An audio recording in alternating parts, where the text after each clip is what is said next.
Hey everyone, and welcome to another episode of Plugged In from YAA Electric. This is your EV man, Justin here, with Justice again. It's the Justin and Justice show here on Monday, some point in September. Time doesn't matter anymore, but looks like it's September 19th. Look at the month fly by. Pretty wild. But how are you doing, Justice? I'm doing fantastic. It's been raining for 2 days, and I know to a lot of people that's not good, but for us here in Yeah. Northern California, that's fantastic. Yeah, you need drinking water, don't you? I mean, Yeah, hydroelectric power, all that stuff. Kind of need some rain yeah, for that.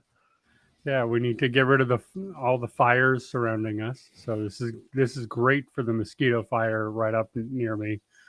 Oh, wow. Is So there any lightning and thunder? Because we don't want any dry lightning to spark more fires. no, no, no, no thunder and lightning. Good, Too good. frightening. Well, today our headline story will be about EV prices and more specifically lithium prices, because as you guys probably know, most battery technologies right now rely heavily on lithium for the electrodes. And we're going to talk about how lithium prices have gone through the roof. And just like the past 6 months, I'm going to show you the data, show you the charts, and then we're going to talk about how that's likely to translate to EV prices. I can't say it's good news. So, how about we start out with a little bit of better news? And first of all, good morning to everyone in the chat. Thank you guys for being here. And if you're listening to us on the podcast, happy to be in your ears today. Please check us out on YouTube sometime. And we're also on Instagram at YAA Electric. But, Justice, the first feel good EV news story I have pulled up today is about France. Now, this one's really interesting. You shared this with me. France is preparing to offer a $100 a month EV leasing option. So, this plan would help offset the high cost of electrification for those who are lower income. And it's a government supported program in France. I don't think that we would see this anytime soon in the US, but I just think this is interesting because France, you've got plenty of dense urban areas where combustion powered vehicles are not even allowed to enter. You've got EV only zones, and in some cities you've even got no automobile zones, just pedestrians and bicycles only. So I think this is a good move considering what they've got going on in France, but Europe is not America. We're much more spread out. Yeah, thank you for sharing this. This is super interesting. Yeah, it's an interesting concept. I mean, it's the difference between our styles of government and economic systems. We wouldn't be able to do that here. Excuse me, but I think it's a very interesting experiment. I'm very curious to see how it goes and how much it ramps up adoption there. Yeah. So among the lowest cost EVs, the Dacia Spring, not available in the US, of course, is available for 120 euros a month in France with a long-term lease. The Nissan Leaf, which will sadly be discontinued soon, is available for 139 euros a month. There are several options under 200 euros a month. And lately, €1 is pretty close to $1. That's usually not the case. So that's, I mean, under $200 American dollars a month to lease an EV is pretty good deal. So the French government is subsidizing this program to try to get more people in EVs, to bring down emissions in Europe, tailpipe emissions. Now, Europe has overall much cleaner electricity production, at least in Western Europe, than much of the United States. So, while my Ionic 5 here in West Virginia on the PJM interconnectivity grid, yeah, it's true that my Ionic 5 is relying quite a bit on coal and natural gas. It's still more efficient as far as the motor goes than a combustion vehicle. But it's true. I rely a bit on coal and natural gas to power my EV. That is not the case in Western Europe, where there's a lot of hydropower, nuclear power, solar power, etc. So you can see a very large impact on emissions by switching to EVs. That's pretty cool. Yeah, good news. Makes me feel good this morning. Yeah, yeah. And while you do rely on coal and natural gas to create the electricity to charge your vehicles, it's 400 times more efficient in a power plant than it is in your vehicle.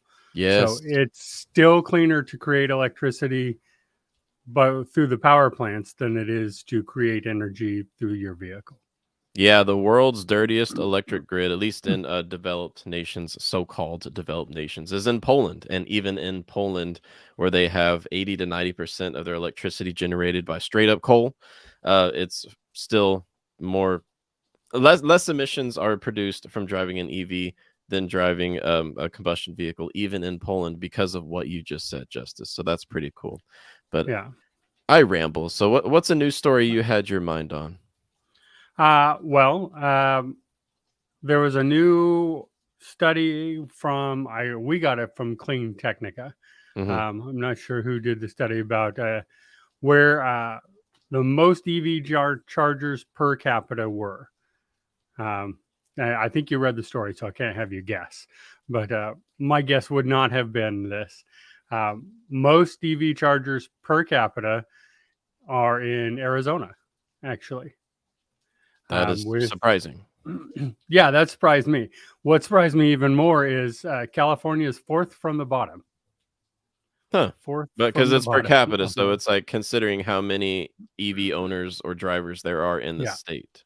How many charging stations per EV vehicle there are? Oh, So, wow. so Arizona comes in really well at I think it's 3.4 for every charger, and California fourth from the bottom is like was it 78? So while we have the Yeah. most chargers, we also have the most EV vehicles.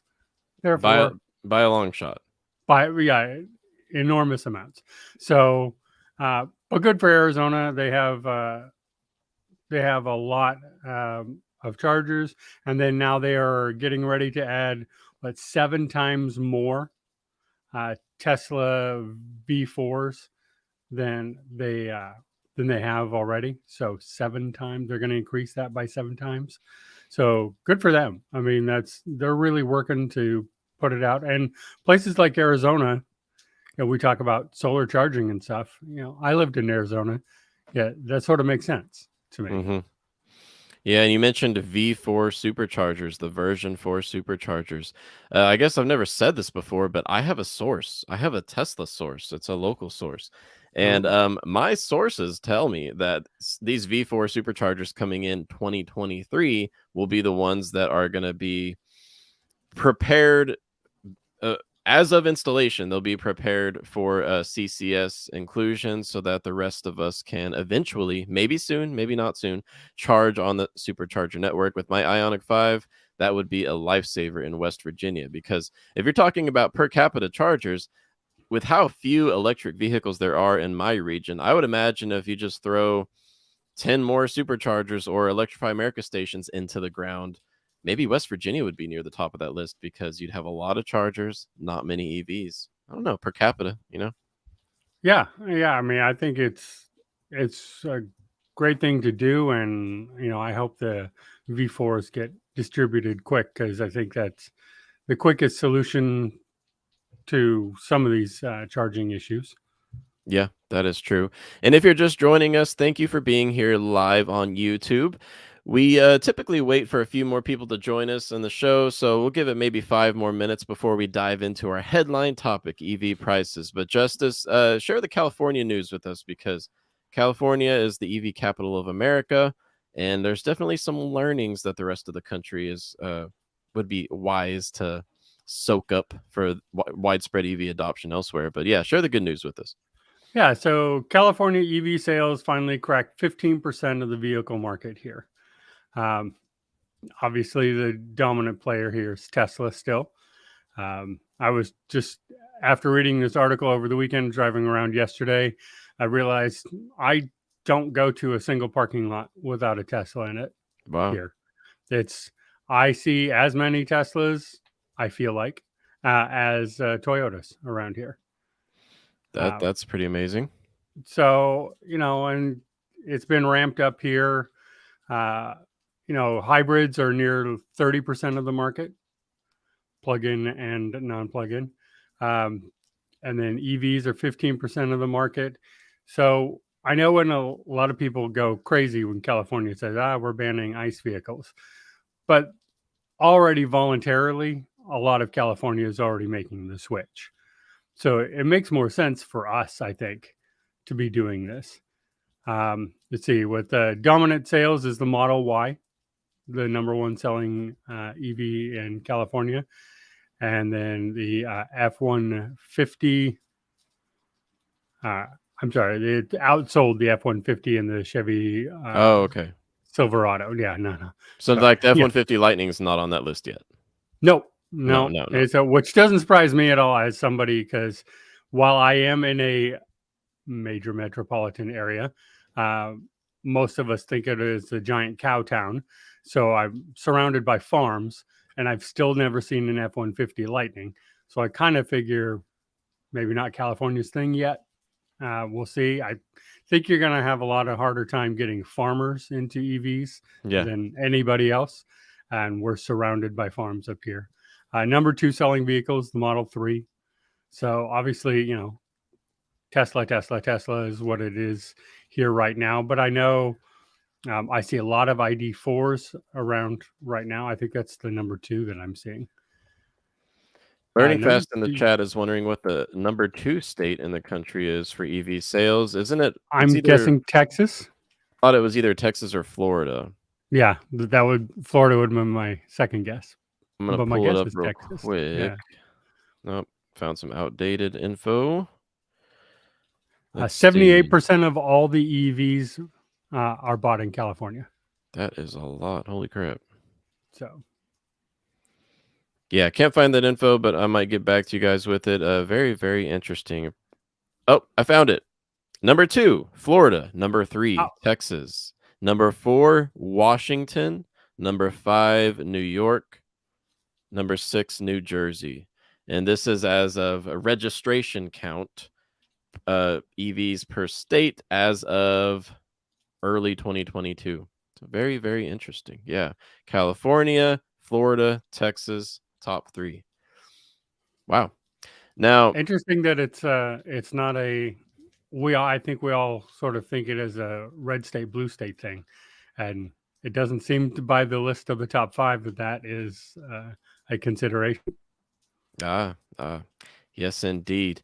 Now, I'll drop a link for that info in the chat because we've got some viewers interested in that. It is certainly fascinating. We've got some other news before we move on to our EV prices discussion.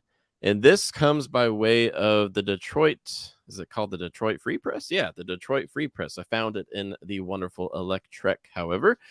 The Detroit Free Press is reporting that General Motors is embarking on a new NFL advertising scheme. It is called, quote, EVs for everyone, everywhere. And it's going to first air on Sunday, September 18th.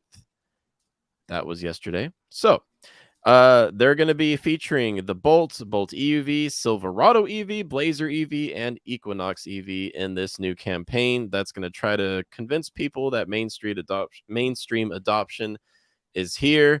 However, Justise, as we're about to talk about, mainstream adoption prices are not necessarily here, but GM is out to change that.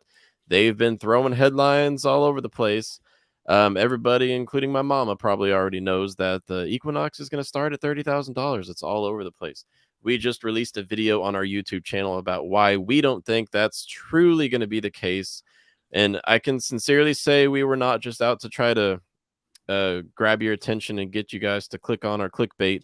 We really have some good reasoning for why we don't think the Equinox EV is truly going to start at $30,000. And with the lithium prices that we will get into now, Justise, it looks like it would be a very bad business decision for GM to even do that. Yeah, I don't. We'll get into that news, but yeah, I don't see the 30,000 happening. I just really don't. I don't think it's practical from a materials standpoint. Not that they don't want to do that. Of course, they want to. Everyone wants to make a cheaper car that everyone wants to go out and buy, but I just don't see it happening. I agree with both Learning Fast and Igor in the chat. Yep. Learning Fast in the chat says they will never sell a single Equinox for $30,000. Yeah, I think the bare bones fleet option which I imagine would be below the entry level 1LT as far as specs. I think that would start at like 32,000. And then, as I said in our video we released just the other day, check it out. I believe GM is going to have to subsidize these low production volume, cheap Equinoxes with much higher priced mass market appeal Equinox trim options, such as the 3LT, the 2RS. These higher trim options that most people are going to want, I see going for like $50,000 to be honest. Maybe if we're lucky, the 3LT might be like $46,000, $47,000. But why? Well, let's dive into it, Justice. I'm going to share my screen with everyone and show you just how much lithium prices have skyrocketed in the past 6 months. It blows my mind. This is not a minor increase, okay? You can see my screen, right? Yes. Check this out. What are we looking at? We're looking at the wholesale prices for lithium carbonate, which is the raw material that battery producers need to begin to produce their batteries. It's used in the electrodes that are in almost all batteries produced today. And take a look at how much it has increased. Here we're looking at the Chinese yuan currency since May of this year to now. So you've gone from 45,000 to about 50,000 yuan in the past, what's that, like 4 months? Now, if you look at it over about 2 or 3 years, let's drop it up to 5 years, actually. Yeah. There it is. Yep. Wow. That blows my mind. So now we can start to see just how bad this problem is. These are the wholesale prices. So if you're Panasonic, Tesla, CATL, LG Energy Solutions, and you're getting into the battery producing game, you're going to have to buy lithium carbonate to begin to manufacture your battery cells on the wholesale markets. This is what matters right here. Now, let's talk about prices, because I'm going to share one more thing with you guys. EV prices, okay? And we're going to start to connect the dots because it's a sad story, but we're going to all try to talk through this and see where we're going in the future. I need some guesses in the chat. There's 58 of you guys with us right now. What is the average EV price right now in 2022? Okay, I'm going to give you guys like 20 seconds. Average EV price in 2022. See what we get. And while we wait for some guesses to come in on the live chat, I will say that why is it transacted in Chinese yuan currency? It's because 53% of global EV sales are in China, but even more important, 60% of lithium mines and refining capabilities are in China, even though China only has 8% of global lithium reserves. So that will change, right? Because we're seeing lithium mines come online in North America, especially up in Canada, more and more in South America. Number 2 on the list is Chile. Chile in South America is ramping up lithium production. But for now, China has really dominated the lithium carbonate market, and therefore that is the currency that it is transacted in at the wholesale level. Now, what's that? And Chile has the world's largest deposits. Yes. Right? Yes, they do. And they are one of our free trade partners. Yes. So sure would be nice to seeing those mines explode. And Australia too. Australia's a trade partner, which I think is number 3 in the world for deposits and is way down there on actual mines. Yes, that is true. So that matters for the new EV incentives, which we won't even get into now because that's a whole nother topic. I don't want to talk about No, the you're taxes right. again. All right. So here's EV prices over the past few years. This is just looking back 5 years. EV prices have kind of stabilized, would you say, between 2019 and 2021. They've started to creep up from about $57,000 average EV transaction price in 2021 to $66,000 in 2022. But here's what I want to highlight.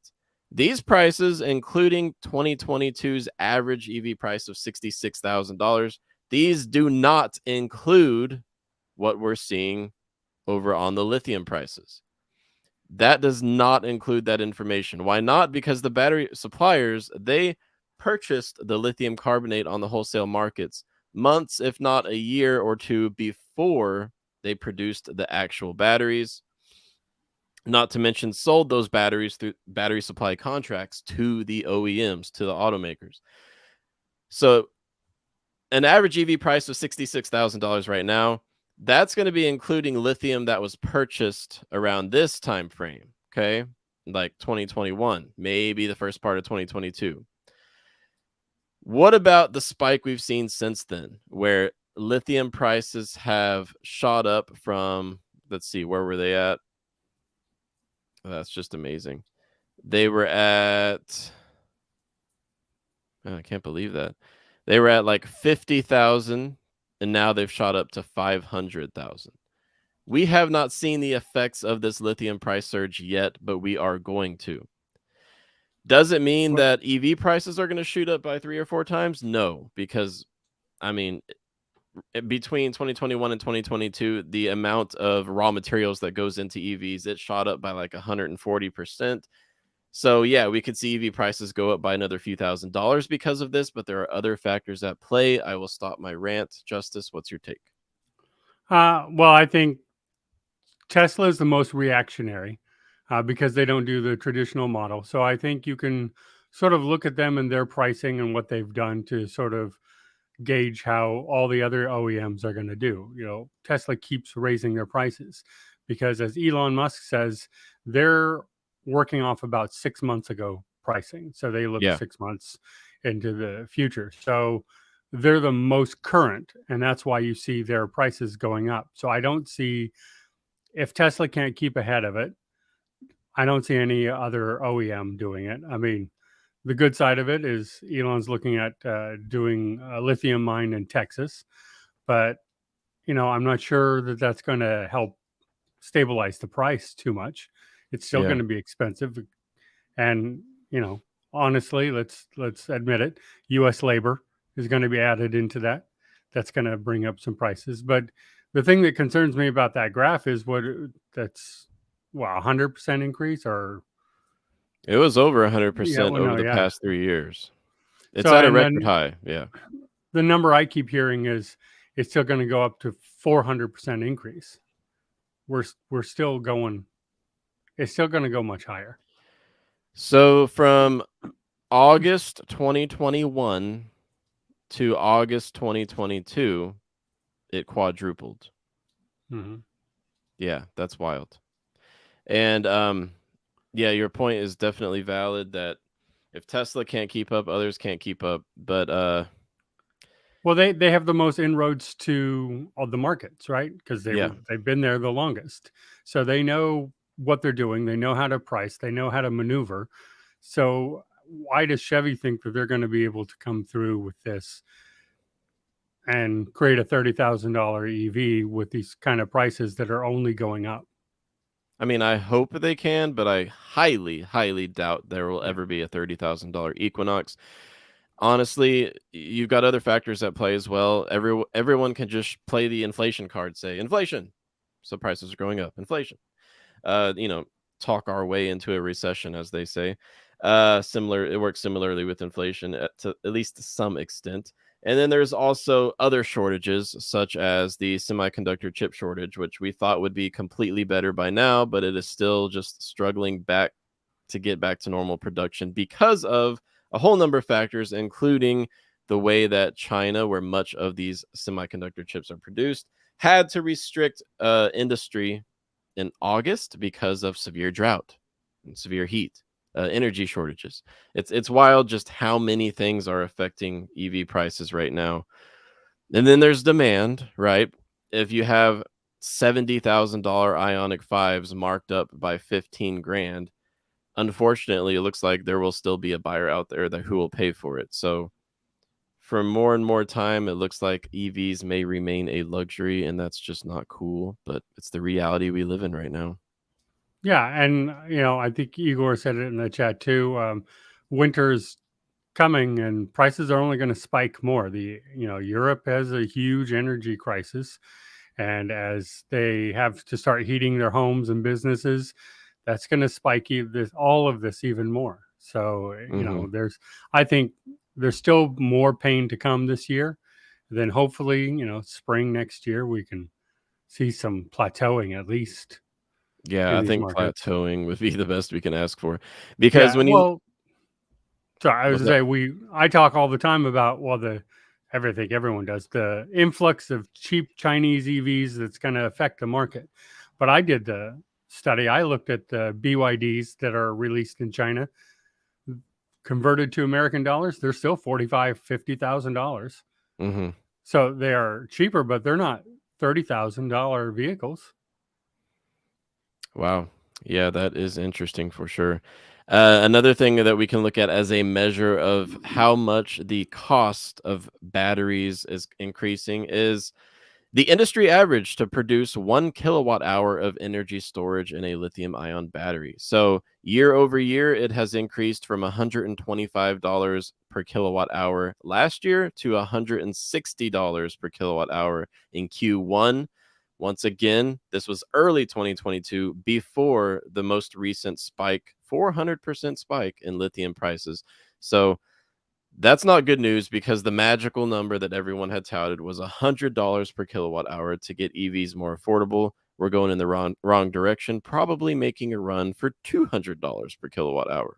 So I know I'm contradicting myself a little bit when I said that it's not all about lithium prices, but it is definitely a huge factor in EV pricing. Not to Yeah. I mention, mean, if you think about it, it can kind of be used as an excuse for the automakers to adjust their MSRPs too. yeah. I mean, it's for them. And then it's still more dealers adding that markup because you can't find them. Look, everyone knows it's, they'll justify their ADM by saying, look, all the materials are short, everything's more expensive, so we too need to add $15,000 to your vehicle.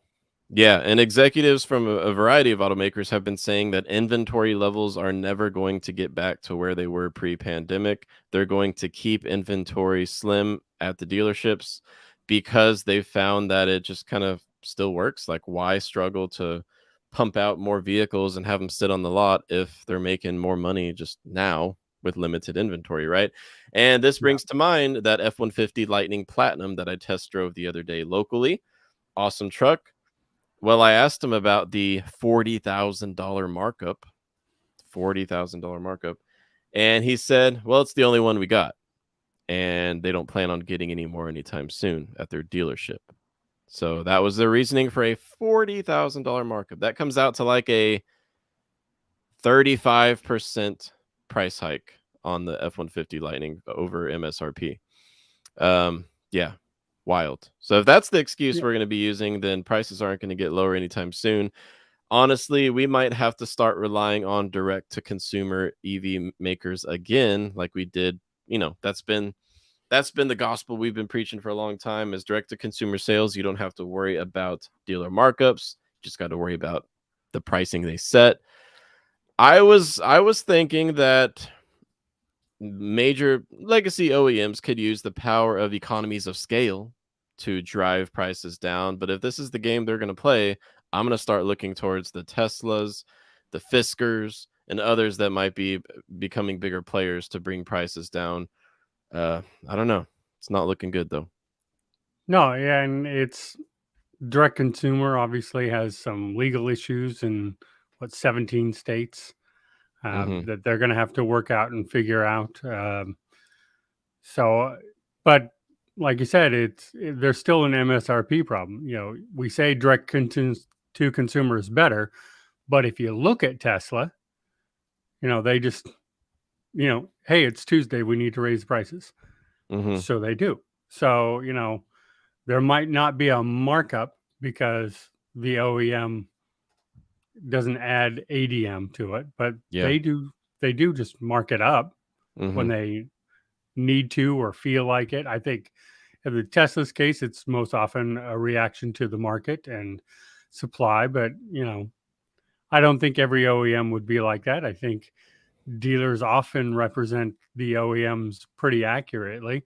So if you're at a dealer that everyone marks $5,000 up on your vehicle, I think that says a lot about the OEM and their mentality. And they would probably do the same, even if it was direct to consumer. They would just jack it up by 5,000, and it wouldn't be markup. It would just be, well, that's what the MSRP is. Yeah, Ford even kind of blatantly said that recently in their announcement of giving dealers the option to be either Model E certified or Model E Elite. They said one of the requirements in being part of the future of Ford's EV sales is to have, quote, no haggle pricing. Ray and I were talking about this. What is no haggle pricing? Is this like selling at MSRP, or is this your dealership doing exactly what you just said and like setting a $3,000 markup on every EV Yeah. they sell? And that's the no haggle price. I agree with you, Justice. That's probably where we're headed. Now, I affordable mean, EVs. What's that?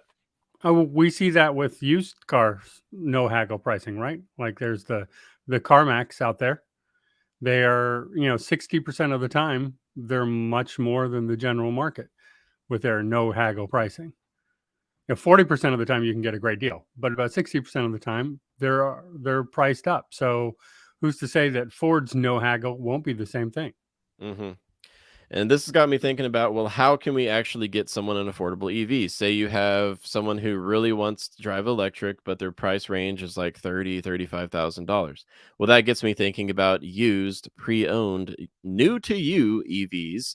And last week we had Kyle Connor live on the show from Out of Spec Motoring. It was awesome. Check it out if you guys missed that. It's definitely the best interview we've had on this channel so far.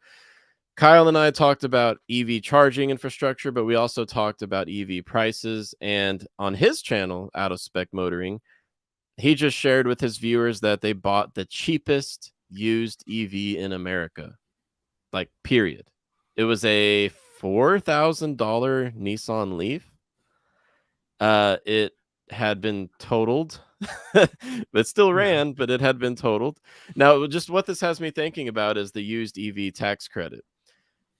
I hope someone comes along and has the guts to propose a revision to that $25,000 price cap for the used EV tax credit, because that's just pathetic. With everything we're looking at here, you're going to be looking at literally damaged, totaled, maybe severe battery degradation EVs in the future for under $25,000. I'm aware that right now you can get some decent Bolts, Leafs, Neros, Kona electrics for around 25 grand. But with inflation and with the demand we're seeing, it's going to become next to impossible to find anything that would feel safe to drive around town for under 25 grand if the trajectory continues where it's headed. But Well, yeah, you'll get a salvage title yeah, with bad battery but for you'll get under a tax 25 credit. grand.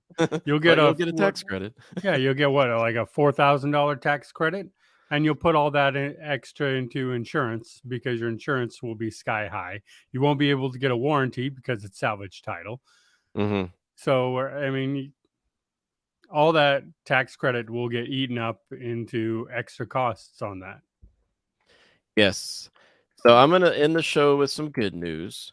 I'm going to go ahead and pull it up real quick. What if you really want to get into an EV and you're not looking to do so immediately? Let's say you might be thinking 2024, something like that. I'm going to go ahead and share some good news by way of Fisker. Okay.